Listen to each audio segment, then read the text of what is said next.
Жоо сан байна уу. За өнөөдөр маш чухал сэдвээр ярий. За энэ болбол сонголт яаж хийх вэ? Бид нар болбол өдөрт 35 мянган сонголттой тулгардаг гэж байгаа юм. За энэ дотор зөвхөн хоол хүнсгтэй жиргэл 200 сонголт байдаг гэж Корнелийн их сургуулийн судалгаагаар гарч ирсэн байгаа юм. Хэжээ хоолоо идэх үү? Ямар хоол идэх үү? Идэж чадчих нь үгүй байна уу? Кофе уух уу, ус уух уу гэх мэт одоо ингээд жижиг сажиг сонголтууд. Одоо юу өмсгөө, ямар жамаар явах уу? Одоо том сонголтууд байна. Ажил амьдралын санхуг ингээд. Ерөөсөн бид нарын амьдрал бол ерөөсөн бүр тэр чигтээ сонголт гэсэн үг юм байна. Тийм учраас бид нарын амьдрал амжилттай, аж жаргалтай, сэтгэл харамчтай байж чадчих нь үгүй байна уу гэдэг нь энэ сонголтуудыг зөв хийж чадчих нь үгүй байна уу гэдэгтэй холбоотой. Хэрвээ ухаалаг зөв сонголтуудыг хийгээд чадах юм бол тийм чадвартай болчих юм бол бид нарын амьдрал жүжиг шиг өөрчлөгдөнө. За тийм учраас өнөөдөр сонголт яаж хийх вэ? Шийдвэр яаж гаргах вэ? За энэ чиглэлүүдээр маш олон номуудыг уншаад тэгээд тэрийг шүүт тунгаагаад 6 гол асуудлыг гаргаж ирсэн. За энэнийх нь нэгдүгээрд болвол шийдвэр гэдэг нь одоо бид нарын амьдралд ямар үүрэгтэй юм бэ? За энэ дотор бол 3 асуудал ярина. Хоёрдугаар нь шийдвэр гаргаж чаддаггүй 6 төрлийн хүн байж байгаа юм. Магадгүй би ч юм уу та ч юм уу энэ 6 төрлийн хүнд багчиж магадгүй. За энийг мэдэх хэрэгтэй.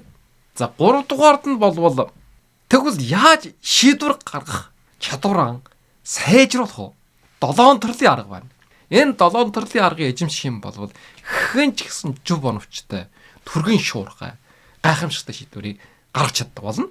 За 4 дугаард нь жон совонд итгэж болох уу? Шийдвэр гаргах гээд жон совоо ирэх нь нөлөөлдөг вэ? За энэ асуудлыг ярина. За 5 дугаард нь угаасаа ерөөсөө ямар ч шийдвэр гаргах шаардлагагүй юмуд байж байгаа юм. За энийг бас ойлгож авах хэрэгтэй. Ямар ч шийдвэр гаргах шаардлагагүй юм дээр бид нар сэтгэл оюунаа чилээжэж магадгүй. За хамгийн сүүлд нь 6 дугаард нь сонголтод зөв буруу гэж байхгүй. Нэг л үгээр хэлэх юм бол алийн сонгосон ч гэсэн зөв. Яагаад юм бэ? Алийн сонгосон ч гэсэн буруу байж болно. Яагаад вэ? За энийг ярина. Ийм учраас өнөөдрийн энэ 6 сэдвийг дуустал сонсох хэрэгтэй. Тэгжээж энэ шийдвэр гэж чухам юу юм? Яаж зөв урагтай шийдвэр гаргаж амьдралдаа аж жаргалтай, амжилттай болохгүй гэдгийг ойлгоно. За тэгээд бас цааш нь энэ санааг гүнжгэрүүлээд амжилтын 7 нууц гэдэг номыг бичиж байгаа. За энэ ном болвол хавраас хэвлэгдэх байх гэж бодож байна. За шилдэг номнууд бол хаад нэг шинэ ном бичиж байгаа. Тэр нь юу гэхтэй жирэг амжилтын 7 нууц гэж. Одоо хүртэл уншсан, судалсан энэ олон мянган номнуудаас шүүд тунгаагаад амжилт олоход 7 жил байдаг юм байна гэдгийг ойлгосон. За энийг болвол ном болгоод бичиж байгаа. За энэ бас утгагүй та бүхэнтэйг золгоно. За тэр үед нь бас заавал авч уншаад энэ ойлголтуудыг гүнжгэрүүлээд эзэмшиж аваарай. За мөн дөнгөж саяхан хэвлсэн бэлгийн энергийг оюуны энерги болгоно гэсэн номыг аваагүй нөхдөөс аваарай. Энэ болвол маш чухал ном шүү гэдгийг дахин сануулж байна. За энэ номыг уншчихэж илүү их амжилттай, аж жаргалтай, сайн сайхан амьдрал нь тэрнээ тэр нуучийг, тэр аргийг энэ номон дээр бичсэн байж байгаа. За ингээд гол сэдвүүргээ оръё. За нэгдүгüүрд шийдвэр гэж юм юу юм? Яагаад шийдвэр байх хэвээр юм? Пүүс компани албан байгуулалт гэж байж байгаа юм. Тэр болвол удирдлагатай, менежменттэй байдаг. Тэрийн шиг юм ба штэ. Бид нар болвол өөрийнхөө бийд бас эжин менежер дарах нь гэсэн үг. Тийм учраас өөрийгөө менежментийг зохион байгуулах чадвар хэрэгтэй. Хэрвээ албан байгуулалт орох юм бол албан байгууллагын зүгээс өөрийг чинь удирдах зохион байгуулаад өгнө. Юу хийх ёстой гэдгийг чинь. Гэтэл өөрийг чинь тэгж удирдах зохион байгуулаад өгөөд байдаг хүн байхгүй. Мэдээж баг байх үед аав ээж нар тийм үүргийг гүйцэтгэж исэн. Гэтэл насан туршид ирэхдээ жирэг өөрийгөө удирдах зохион байгуулах хэрэгтэй. Тэгэхээр яг өдөрт 35 мянган шийдвэр гаргалт хэрэгтэй болж байгаа. Тэгэхээр энэ шийдвэр гаргаад асуудлыг шийдэх арга техник суралцахгүй бол явахгүй гэсэн үг. Бараг л одоо амьдрч чадахгүй гэсэн үг. Дампуурсан компанитай адилхан гэсэн үг. Магадгүй нэг хэсэг хүмүүсийн амьдрал, аж амьдрал нь өөдлөхгүй байж байгаа. Энэ нь ултай жирэг шийдвэр гаргалт гэдэг энэ арга техник суралж авахтай холбоотой. Тэгээ ийм учраас шийдвэр гэдэг бол хүний амьдралыг чиглүүлдэг гол хүчин зүйл байна. Зөв шийдвэр гаргах юм бол илүү сайхан амьдрна. Шийдвэр бол ирээдүйг бүтээж байгаа юм л да. Өнөөдөр өөрийн гаргасан шийдвэр маргаашийн амьдралыг тодорхойлно. Ажлаа солих уу, бизнес эрхлэх үү, гадаадас сурах уу гэдэг. Ийм учраас энэ шийдвэрүүд бол бидний ажлын амжилт, аж аргалыг шууд нөлөөлдөг байх нь шүү дээ.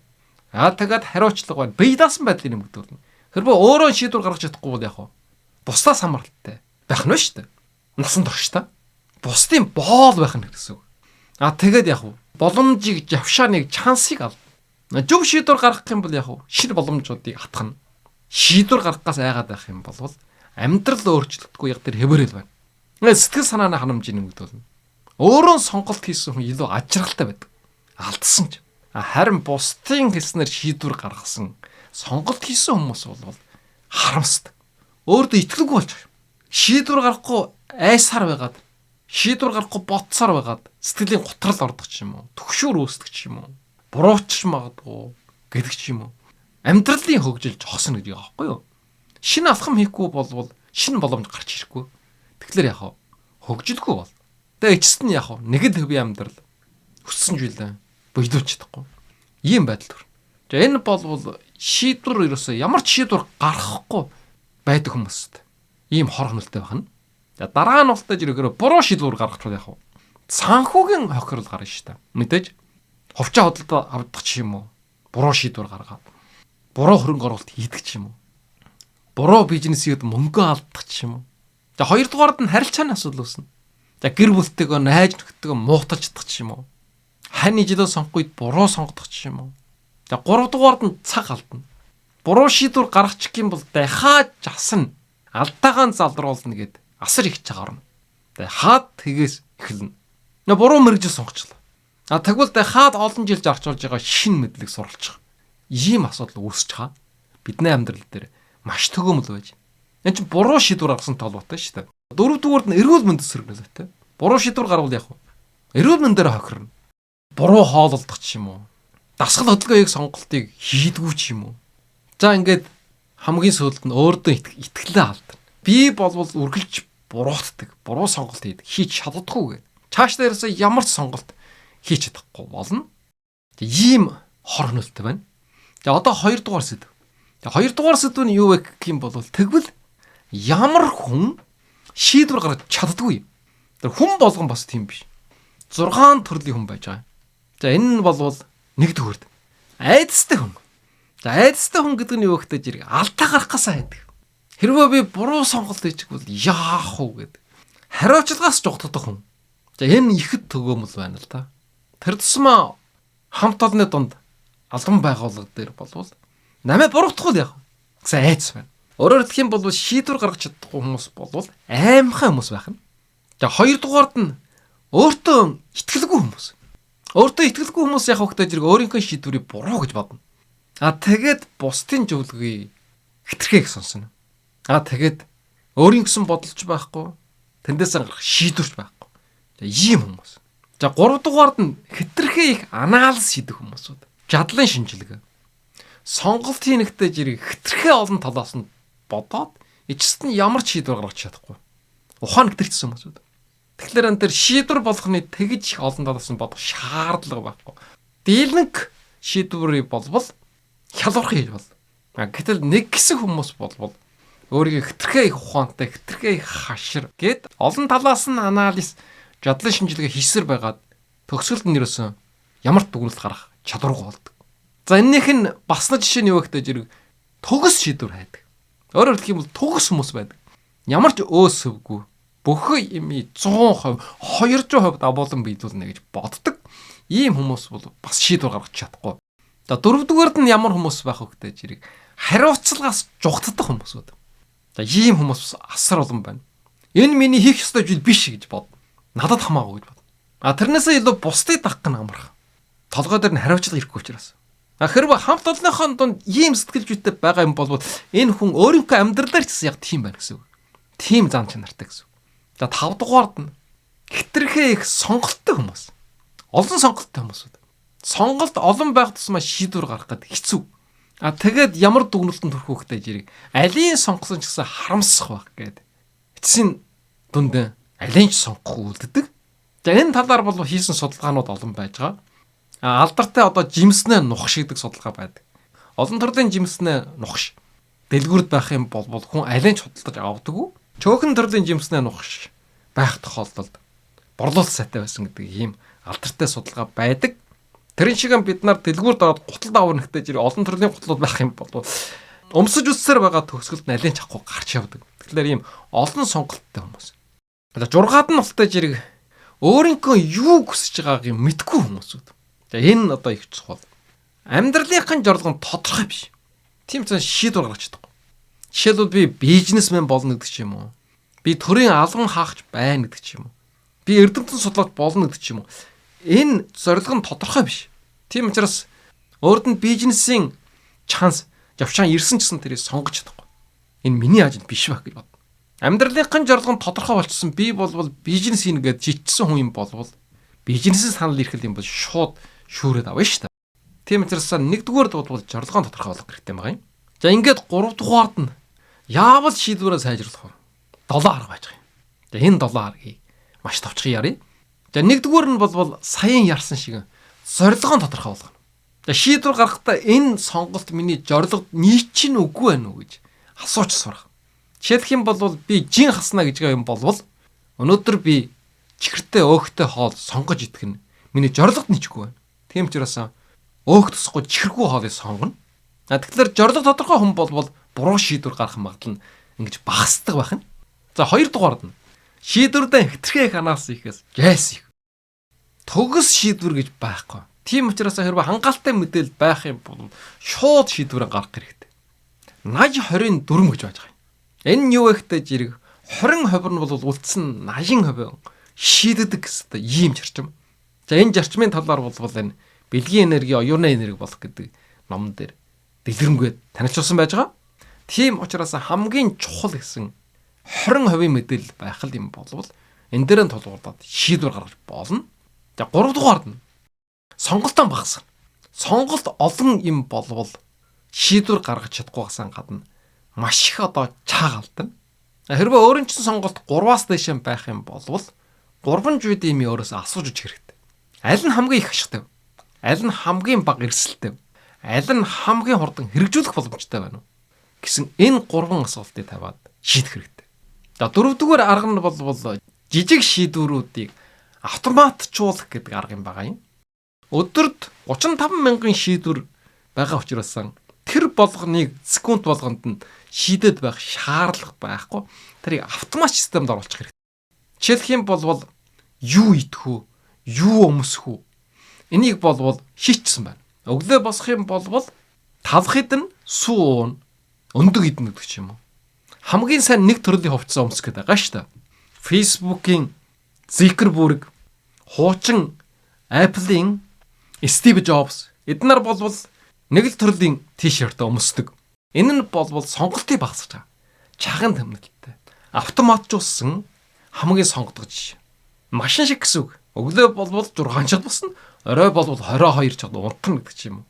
Би өнөөдөр одоо 6 чад босох уу, 7 чад босох уу, үүрээр босох уу гэд сэтгэлэн чилээх ямар ч шаардлага байхгүй. Өөрийн чинь босох чаг бол ерөөсөө 6 чаг. 6 чаг болоод л цаг дуурах юм бол босно. За 5 дугаар арга нь юу вэ гэхээр шийдвэр гаргахад цаг тогтоох хэрэгтэй. Цаг тогтоохгүй бол хижээч шийдвэр гаргах чадахгүй. Олон сар жил үргэлжлэх эрсдэлтэй. Тийм учраас энэ шийдвэрийг 10 минутын дотор гаргана.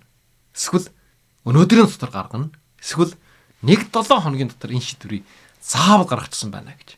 Тэгэх юм бол тарих идэвхтэй ажил. Өөр чинь шийдвэр гаргаад өгнө. Тэгээ шийдвэр гаргах бол тэрийг хэрэгжүүлээд явах бол цаг алдахгүй. Стресст орохгүй. Маш гайхамшигтай арга. За энэ аргыг бол миний хувьд байнга хэрэгэлдэг. За энэ шийдвэрийг одоо 5 минутын дотор гаргана шүү гэдэг ч юм уу. За 6 дугаард нь бол сонгосон шийдвэрийн хариуцлагыг хүлээнэ. За энэ нь юу гэсэн үг вэ гэхтэй зэрэг гаргасан шийдвэр чинь буруу байж болно. Гэсэн чсэн энийг хүлээж бишэрнэ. Алдаагаа нь чсаад суралцаад явна. Өөрөөр хэлэх юм бол толгоогоор даахна гэсэн үг. Алдчихсан магадгүй. Шийдвэр болгоно зүг биш учраас ийм сэтгэл зүйн бэтгэлтэй юм бол айхгүй зоригтой шийдвэрүүдийг гаргадаг болно. За 7 дугаар арга нь бол зөн совин логик сэтгэлгээ хослуулна гэдэг арга. За энэ тухай дараагийн хэсэг дээр дэлгэрэнгүй ярина. За ийм байдлаар 7 төрлийн арга хэрэглэх юм болвол хэн ч гэсэн богинохон хугацаанд зөв онцтой шийдвэрийг гаргадаг болно. За одоо 4-р сэдв. За 4-р ярих зүйл нь юу вэ гэхтэй зэрэг жон совингороо шийдвэр гаргаж болох уу? За хариулт нь болвол болно гэж байна. Яагаад? За жон совин гэхтэй зэрэг л хүмүүс юу гэж боддог вэ гэхтэй зэрэг энэ 6 дугаар мэдрэхүй байж магадгүй. Эсвэл эд шид байж магадгүй. Юр бусын хүчин зүйлүүлж чинь бодож яадаг. Гэтэл зөн совин гэдэг болвол хүнээ ухаалаг логик сэтгэлгээ юм байна. Энэ дээр нь юу нэмэгдэх хөхтэй зэрэг туршлага. Гадаад эрчимчтэй харилцаад олж авсан мэдлэг. Энэ хоёр нь нийлээд зөн совин гэдэг дотоод мэдрэмж бий болж байгаа. Өөрөөр хэлэх юм бол логик сэтгэлгээтэй тэгээд дуршлагтай юм болвол зөн совингийн дүгнэлтийг гаргаж болно гэсэн. Итгэж болно гэсэн. За тэгэхээр 3 тохиолдолд зөн совингийг итгэж болно. Ягаад зөн совингийн тухай яриад байна вэ гэхтэй зэрэг зөн совингийн шийдвэр болвол хугацаа хэрэгсэхгүй. Асар богино хугацаанд гаргана. Тэгж их анализ хийхгүй, тэгж их мэдээлэл чухалуулахгүй, тэгж их зөвлөгөө авахгүй анхны мэдрэмжээр сонголт хийх учраас энэ болвол хамгийн гайхамшигтай шийдвэр гаргах арга. Гэсэн ч гэсэн байж та. Ерөөсөн 3 тохиолдолд л зөн совингоо дагах хэрэгтэй байна. За энэ нь болвол нэгдүгээр тухайн салбарт дуршлагтай болвол туршлагаас ирж байгаа юм байгаа шүү дээ. Зөн совин гэдэг болвол жишээлбэл одоо хөдөөний малчин хүн гадна гараад тэнгэрийн ажиглаад хүйтрэх юм байна гэж юм, бороо орох юм байна гэж юм, тэнгэр муудах юм байна гэж хэлж байгаа. Тэр болвол тэр өөрийнх нь амьдралын туршлагаас үүдэлтэй юм байна. Тэнгэр хангаа нэг иймэрхүү нөхцөл байдалд ороод ирэхтэй зэрэг бороолд юм гэдэг ч юм уу. Тэр зөн совин нь болвол тэр өөрийнх нь тэнд төрөөд бүр генээр нь удамшаад ач төрж амьдраад тэндээс хоромтсон дуршлагтай нь холбоотой. Жишээлх юм бол эмч байж. Дуршлагтай эмч, олон жил эмчээр ажилласан хүн болвол шууд хараад шинжилгээ хийхээс өмнө ерөнхийдөө өвчнийх нь оншид тогтоочсон байдаг. Ийм царай нүртэй, ийм биеийн байдалтай болвол ийм өвчин байдгиймаа гэж. Хөрөнгө оруулагч бол компани тайлангийн хараад зөнгөөрөн ирээдүйнх нь үн саныг мэдрэх болж чаддаг. Энэ чиглэлээр мэргэшээд ажиллаж байсан учраас энэ компани цаашдаа яах вэ? Мандаж бадрах уу? Буурд дөрөв гэдгийг мэддэг болчихсон гэсэн. Бизнес эрхэлж байгаа хүн чинь ялгаа байхгүй. Шинэ боломжийг жөнгөөр мэднэ. Дуршлагтай учраас. За одоо ийм төрлийн бизнес их юм болвол олох юм байна гэдэг ч юм уу. Энэ болвол дуршлагтай холбоотой. За хоёрдугаард нь за энэ логик сэтгэлгээ ажиллуулахад байна шүү дээ. Хитрхээ их мэдээлэлд дарахчихсан үед болвол зөн совингийн шийдвэр гаргах нь илүү үр дүнтэй. Энэ бүхэн мэдээллүүдийг боловсруулад анализ хийгээд тэгээд тэндээс дүгнэлт гаргана гэх юм болвол боломжгүй. Тэр ачаалал нь дийлэхгүй гэсэн үг л дээ. Компьютераар юм бол гачна гэсэн үг. Хүнээ тариачсан ялгаа байхгүй. Паник байдалтай болно. Тэгэхээр яах вэ? Ийм тохиолдолд болвол зөн совиндоо түшил гэж байгаа юм л да. Өөрийн чинь зөн совин илүү оновчтой сонголт хийж өгнө. Жишээлх юм бол шийдвэр гаргах гэдэг доо хугацаа байхгүй. Асар богино хугацаанд шийдвэр гаргах шаардлагатай. Энэ үед бол галас зөн совин гороо дүгнэлт хийх хэрэгтэй. Эсвэл маш нарийн төвхтэй асуудлууд. Энэ үед болохоор зэрэг мэдрэмжээр нь зөв хариултыг өгөх гэж юм л да. Эсвэл олон сонголттой байх үед. Энэ олон сонголтоос аль нэгийг сонгоно гэх юм бол өөрийнхөө зөн совин төшөл болно. За 3 дугаард нь ямар үед зөн совингийг дагахгүй гэх юм бол таны бие махбод сэтгэл санаа хүчтэй дохоо өгж байгаа тохиол гэж байгаа юм л да. Өөрийн чинь бүр сэтгэл санаа бие махбод догдолдог ч юм уу. Хайдас төрдөг ч юм уу. Баярлах ч юм уу. За энэ үед болвол зөн совин зөв байх болцоотой. Хэрвээ нэг тодорхой нөхцөлд хитрхээ их тавгуутаад хайдас төрөд байж байгаа юм болвол өөрийн чинь зөн совин өөрийн чинь буруу сонголт хийхээс хамгаалж ийн гэсэн үг. Ойлгох хэрэгтэй. Энэ рүү орох юм болвол их эвгүүдэ гэж бодож байгаа юм болвол өөрийг чинь зөн совин хамгаалж ийн гэсэн үг. Танихгүй хүнтэй уулз чадал хэрвээ тайван биш мэдрэмж төрж байгаа юм болвол энэ найдвартай биш магадгүй гэсэн ийм зөн совин шинэ ажил санал болгож байна. Гэсэн ч гэсэн ямар нэг зүйл нь таагүй санагдаад байх юм болвол энэ компани ирээдүйд асуудал үүсч магадгүй гэдэг. Урчлан мэдэрж байгаа ийм илрэл байж болно. Зүрхнээ жохол, амьсгалын өөрчлөлт. За энэ болвол хүнийг аюулаас урчлан сэрэмжлүүлж байгаа ийм тохоонууд, ийм илрэл байж болно. Ийм одоо 3 байдалд. Нэгдүгээрд болвол дуршлагтай үед энэ чиглэлээр.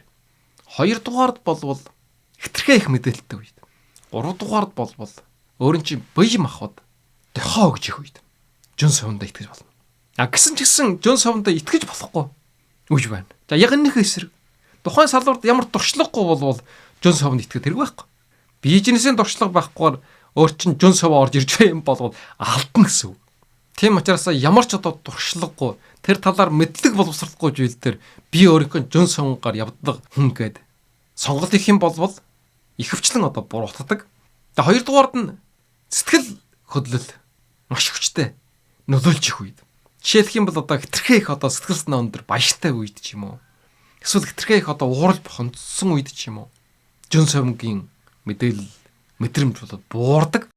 Нэг цагийн айдас, нэг цагийн уур хилнэр алдаа гаргасан хүмүүсүүд олон байдаг. За бас одоо мөнгө хочсныхаа дараа генет их орлоготой болсон үед хөрөнгө оруулалт хийдэг ч юм уу. Уур учаартай үед гаргасан шийдвэр буруутдаг, бусдыг гомдоодог. За ийм жишээ болвол олон байна. За 3 дугаард нь урьдчилан таамаглах боломжгүй тийм нөхцлүүдс байна. За энэ үед болвол жон совоо ажиллахгүй. Жишээлх юм болвол хитрхээ шинжвэл өмнө нь юусаа ямар ч туршлага байгаагүй. Жишээлбэл одоо энэ ухаалаг утас гарч ирэхээс өмнө ухаалаг утасын талаар ямар нэгэн таамаглал жон совоо орж ирсэн юм болвол тэр буруутан гарчаа байхгүй шүү дээ. Бид нар бол ухаалаг утас гарч ирэхээс өмнө ухаалаг утас ямар чадвартай ингэдэг талаар огт төсөөлөл байж байгаа. За энэхэн жишээ юу байх вэ гэдэг зэрэг шинэ бизнес эхлүүлэх гэж байгаа юм болвол жон совноо дах юм бол эрсдэлтэй танихгүй газар руу аялж байгаа юм болвол жон совнд гороо шийдвэр гаргах юм бол бас маш их одоо эрсдэл аюултай байж болно. За ийм учраас жон совнд итгэж болох бол болно. Хангалттай дуршлагтай үед, эсвэл хитрхээ их мэдээлэлтэй үед, эсвэл бие сэтгэлд маш хүчтэй дохоо орж ирж байгаа үед. За дараагийн сэдв. За 5 дугаар зүйл нь юу вэ гэдэг зэрэг шийдвэр гаргах шаардлагагүй зүйл гэж байж байгаа юм. Сая болвол 35 мянган шийдвэр өдөр болгон гаргах шаардлагатай гэж хэлсэн. Гэтэл энэ дотор болвол шийдвэр гаргах шаардлагагүй ийм зүйл бас байж байгаа юм. Заавал бүх юм дээр шийдвэр гаргах хэрэгтэй гэж тэгж ойлгож болохгүй. Тэгэхээр ямар зүйл дээр шийдвэр гаргах хэвтэй, ямар зүйл дээр шийдвэр гаргах хэрэггүй байдаг. За энэ талаар ярив. За ямар үед шийдвэр гаргах шаардлага байхгүй гэх юм болвол ямар сонголт хийсэн ч ялгаа байхгүй.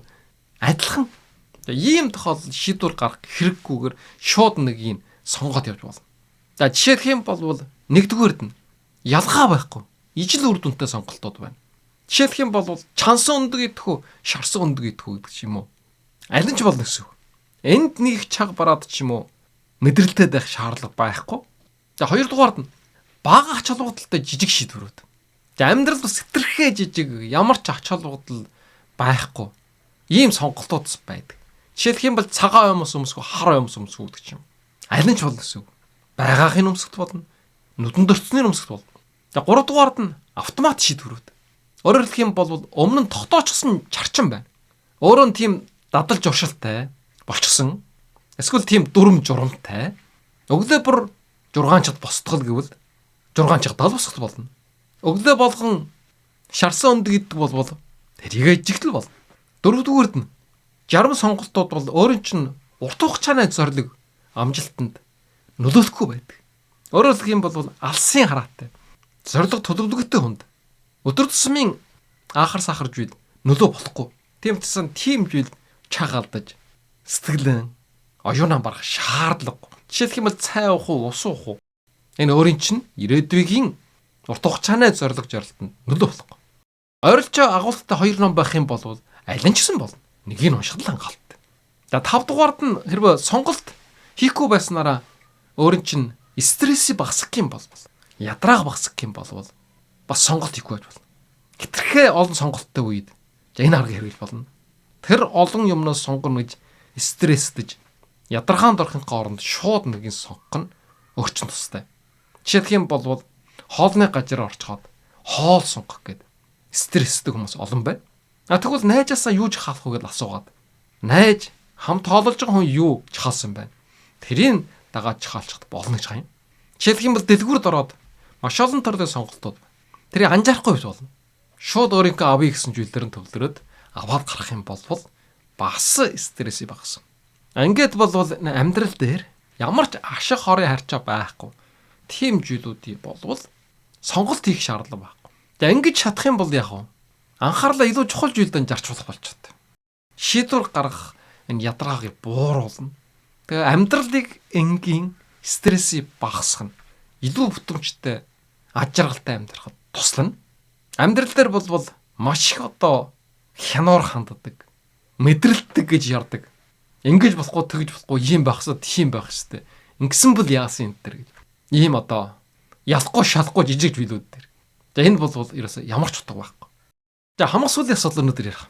6 дугаар жийл. За 6 дугаар жийл нь юу вэ гэхтэй жирийг. Угаасаа сонголт гэж байх ёстой юм уу, үгүй юм? Угаасаа зөв сонголт эсвэл буруу сонголт гэж байдаг юм. Ер нь алийг сонгосон чи яадаг? За ийм ойлголт байж байгаа. За яагаад сонголтод зөв буруу гэж байхгүй? За энэ дээр бас 4 зүйл байж байгаа. За ямар тохиолдолд сонголт зөв юм уу буруу байхгүй вэ гэдэг жирийг. Сонголтын үр даавар нь тодорхой биш үү? Үр дүн хижээ гарах юм мэдэхгүй. Тийм учраас өнөөдрийн хийсэн энэ сонголт зөв юм уу буруу юм уу гэдгийг бид нар мэдэхгүй. Алин ч байж магадгүй. За жишээлх юм бол шинэ ажилд орох юм уу? Одоогийн ажилдаа үлдэх юм уу? Энийг бид нар мэдэхгүй. Зөв юм буруу юм уу? Гадаадд сурах юм уу? Эх орондоо үлдэх юм уу? Шууд бизнес эрхлэх юм уу? Эсвэл ажлынхаа хажуугаар хийх юм уу? За энэ нь бол байна шүү дээ. Аль нь ч байж бол. Аль нь ч буруу байж бол. Тийм учраас шууд нэгийг сонгоход бол. Явж өчгүй л мэдэхгүй. Хийж өчгүй бол ойлгохгүй. Хоёрдугаард нь зөв буруу гэж байхгүй. Энэ сонголтууд юу вэ гэдэг жирэг. Өөр үнд зүйлээс хамаарах үед гэж байгаа юм. Энэ юу вэ гэдэг жирэг өөр чинь үнд зүйл өөр байж болно. Зөв буруугийн хэмжих тэр хэмжүүр нь хүн болгонд өөр байдаг гэсэн. Жишээлх юм бол зарим хүмүүс бол ажил хамгийн чухал гэж боддог. Гэтэл зарим хүмүүс гэр бүл хамгийн чухал гэж боддог. Зарим хүмүүс компанид ажиллахыг зөв гэж үздэг. Илүү дээр. Зарим хүмүүс ховорон байх гэж үг боддог. Тийм учраас энэ өөрийн чинь хийсэн сонголт зөв үү буруу юу гэдэг нь болвол тухайн хүний өөрийнх нь үнэт зүйлтэй холбогдолтой.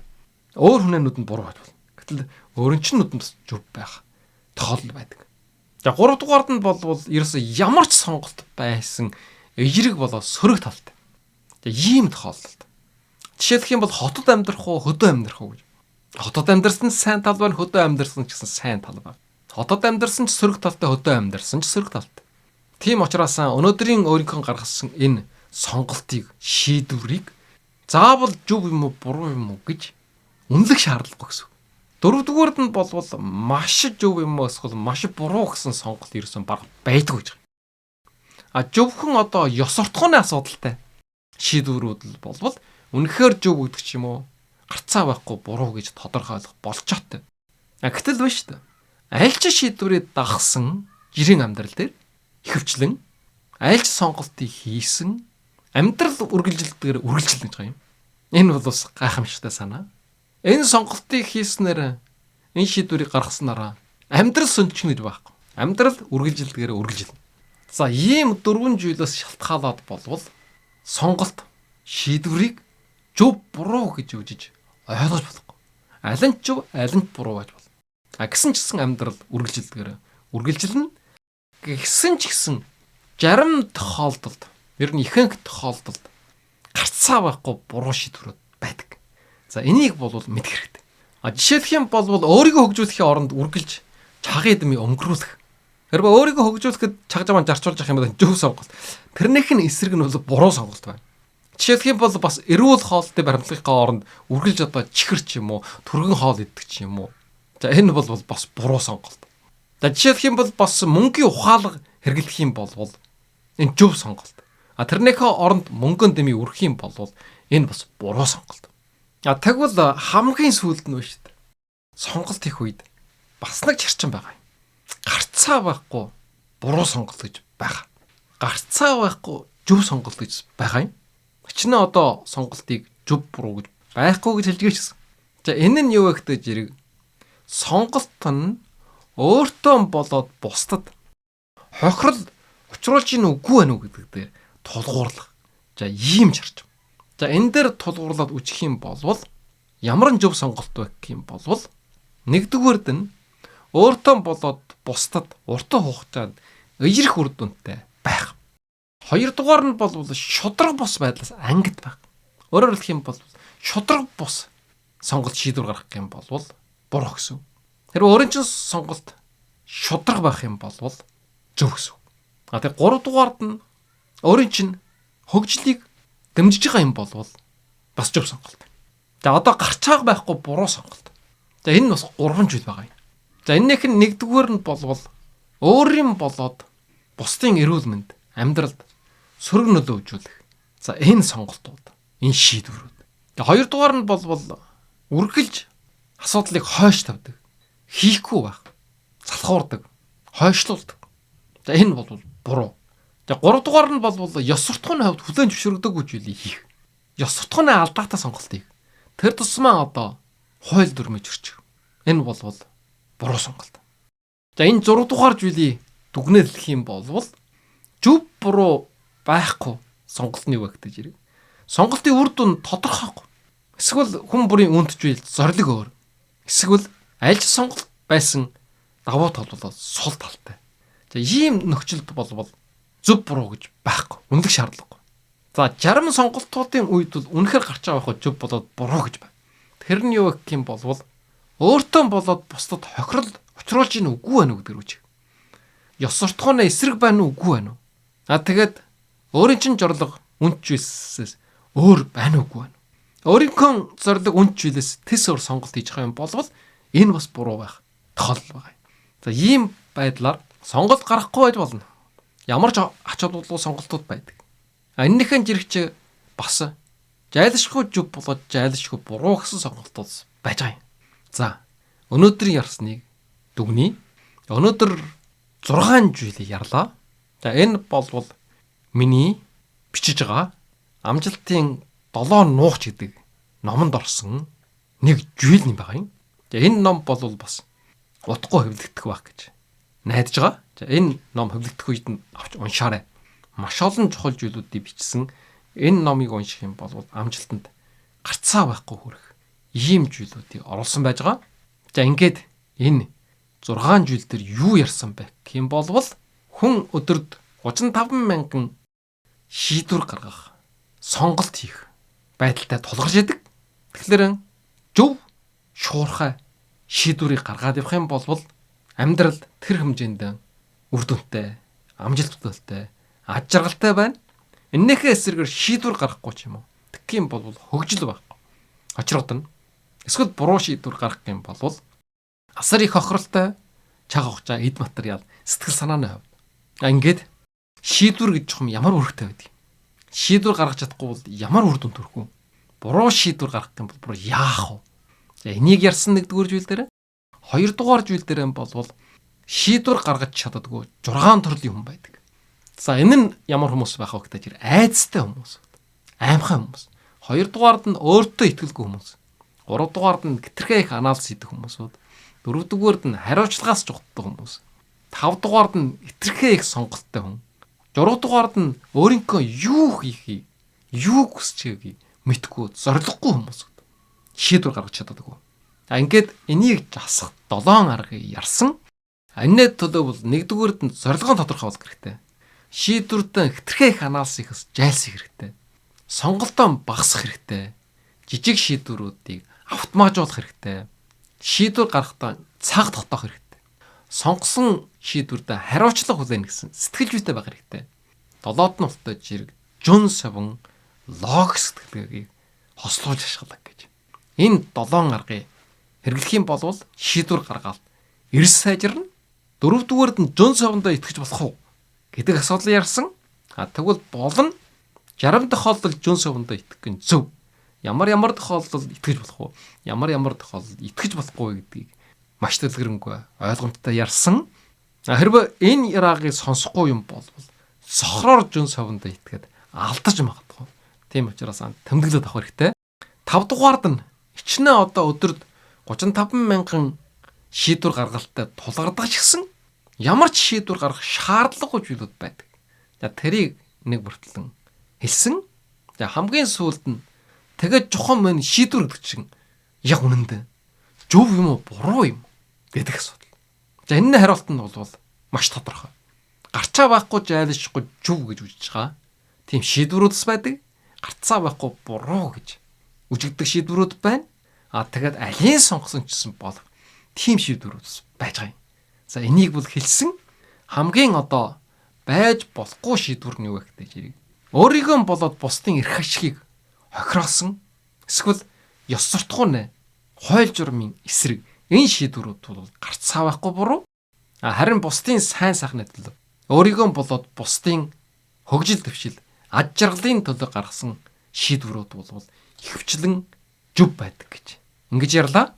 Тэгэхээр өнөөдөр бид нар энэ яриагаа сонссноор нэгдүгээр талд шийдвэр гаргаж сурсан, хоёр дахь өөрийнхөө болоод бусдын сайн сайхны төлөө энэ шийдвэрүүд ус чиглэгдэж байх хэвээр.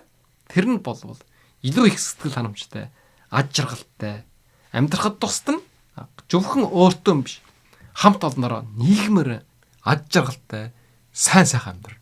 За тэрийг ойлгож авсан. За ингээд бэлгийн энергийг оюуны энерги болгоно гэсэн номыг авсан, сэтгэл бичсэн та бүхэнд маш их баярлж байна. За аваагүй нөхдөөс аваарай. За энэ болвол аз жаргалтай, амжилт бүтээлтэй, сайн сайхан амьдрахад туслах гайхамшигтай ном шүү. Номын дэлгүүрүүдээс цаасан хэлбэрээр нь авч болно. Гадаадд байгаа хүмүүс ч гэсэн Amazon-аас жахалаад авах болжоотой. За сонсдог номын хэлбэрээс гарсан машин дотроо явж явах үед, ажиллаа хийж явах үед, зав чөлөөтэй үед сонсоод явж болно. За анхаарал тавьсан та бүхэнд маш их баярлалаа.